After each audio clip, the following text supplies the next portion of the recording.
The rain hammered against the windows tonight, a relentless rhythm mirroring the anxieties that have gripped humanity for centuries. We've always looked to the horizon, not just for weather, but for answers, for signs. And the question of end times is perhaps the most persistent sign we've ever sought. Across cultures and religions, stories of cataclysmic events, judgments from a higher power, inevitable collapses have echoed through time. From the biblical book of Revelation, filled with fiery horses and devastating plagues, to the Islamic concept of Qiyamah, a day of reckoning for all humankind. These narratives offer both comfort and fear. They're attempts to make sense of chaos, to provide a framework for understanding our place in an often unpredictable world. But what is end times, really? Is it a literal prediction of a specific date, or something far more abstract, a symbolic representation of humanity's struggles and triumphs? Historically, these prophecies have been interpreted in countless ways, adapting to the social and political contexts of each era. The early church saw parallels between Revelation's imagery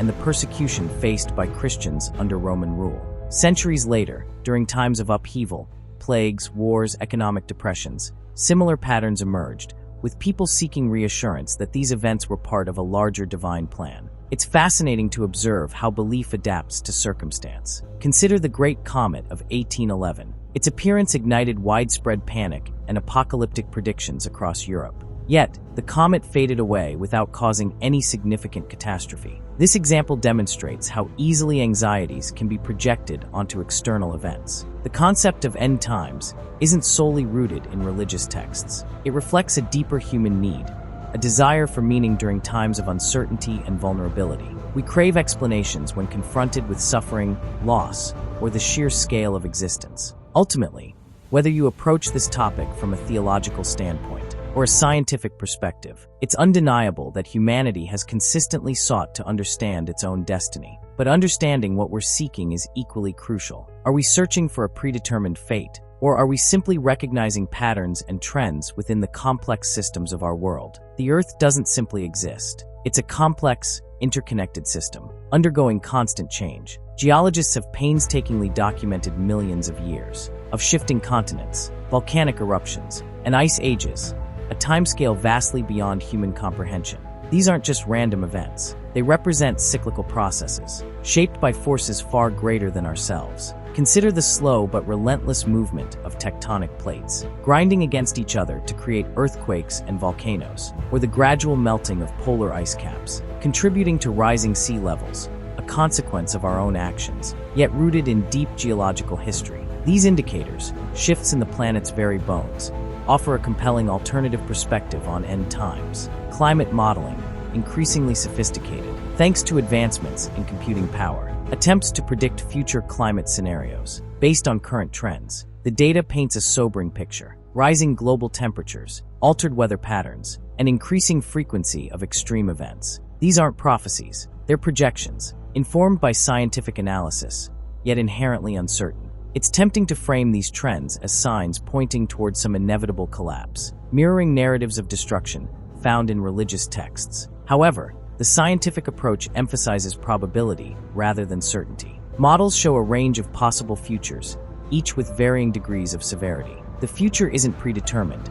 It's shaped by our choices today. Resource depletion, the unsustainable consumption of natural resources, adds another layer to this complexity. From deforestation and freshwater scarcity to mineral exhaustion, our current trajectory suggests a long-term imbalance between human needs and planetary capacity. These aren't isolated issues.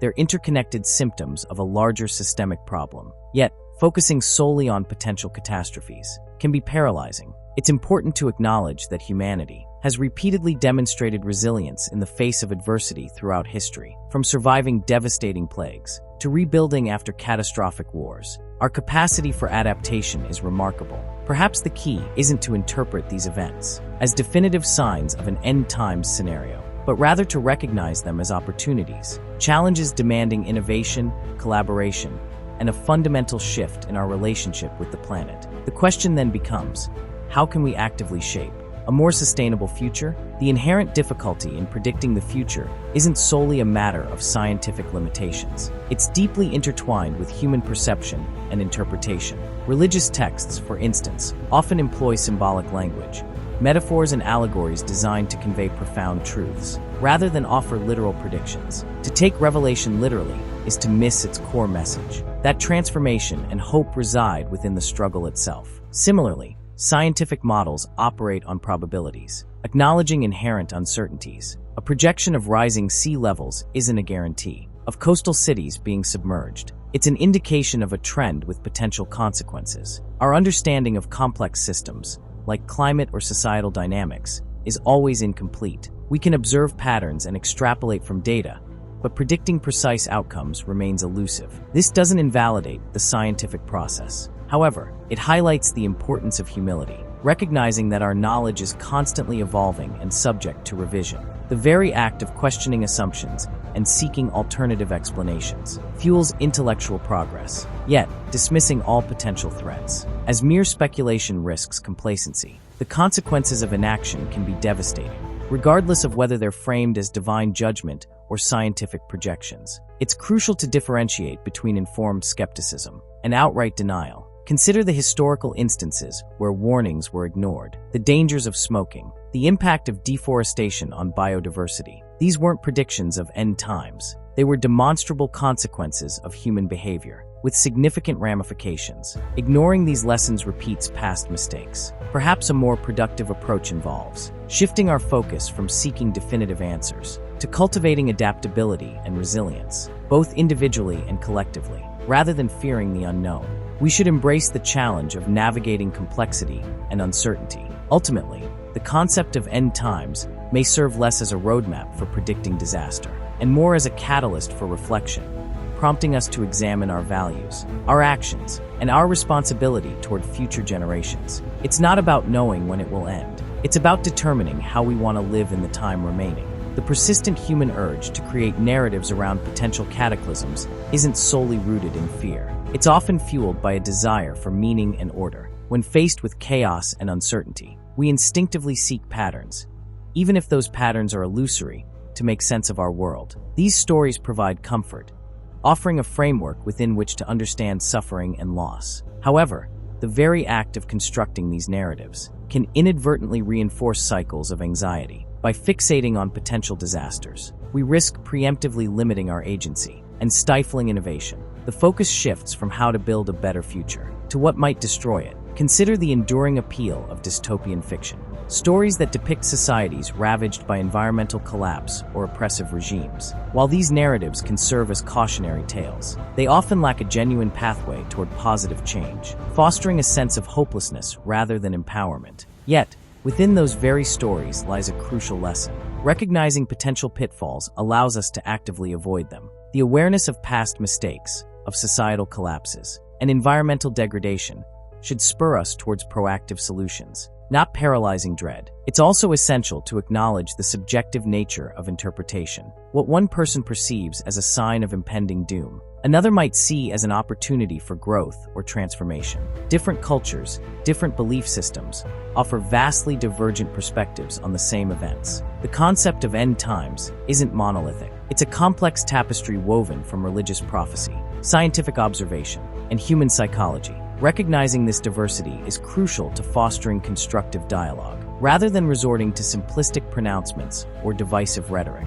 Ultimately, perhaps the most profound insight lies in recognizing that the future isn't something to be predicted, but something to be created. Our actions today, our choices regarding sustainability, social justice, and technological development, will determine the world we inhabit tomorrow. The power to shape our destiny resides not in deciphering cryptic signs, but in embracing responsibility for our collective future. The echoes of countless end times predictions linger in our collective consciousness, a testament not just to human anxiety, but to our enduring need for narrative. These stories, regardless of their specific content, provide a framework for grappling with fundamental questions about existence, purpose, and mortality. However, dwelling solely on potential collapse risks, obscuring the remarkable capacity for resilience that defines humanity. Throughout history, civilizations have faced seemingly insurmountable challenges, wars, famines, plagues, and yet they've persisted, adapting, rebuilding, and ultimately evolving. The persistent thread through these narratives is not a fatalistic acceptance of destruction, but a testament to our ability to overcome adversity. It's tempting to view the current era marked by geopolitical instability, environmental degradation, and rapid technological change, as an unprecedented period of crisis. But history teaches us that such periods are often accompanied by significant upheaval. Yet they also present opportunities for profound transformation. The challenge lies in navigating this complexity, with both awareness and optimism. Acknowledging the potential risks is crucial. Ignoring them would be reckless. Yet, succumbing to despair or paralysis guarantees a bleak outcome. Instead, we must cultivate a mindset of proactive engagement, seeking solutions rather than simply lamenting problems. This isn't about blindly embracing technological progress or dismissing legitimate concerns about sustainability. It's about recognizing that human ingenuity, combined with ethical considerations and collaborative action, can mitigate many of the challenges we face. Ultimately, the question of whether end times are upon us is less important than how we choose to respond. Our actions today, our investments in education, innovation, and social justice, will shape the world of tomorrow. The narrative isn't predetermined, it's being written, one choice, one action at a time. Let us not be defined by fear or resignation, but by courage, curiosity, and a steadfast commitment to building a more just and sustainable future for all. The true measure of our humanity lies not in predicting the end, but in crafting a meaningful beginning. This video has come to an end, but the discovery continues. Check out more content on the channel and subscribe so you don't miss what's next. Thank you for watching.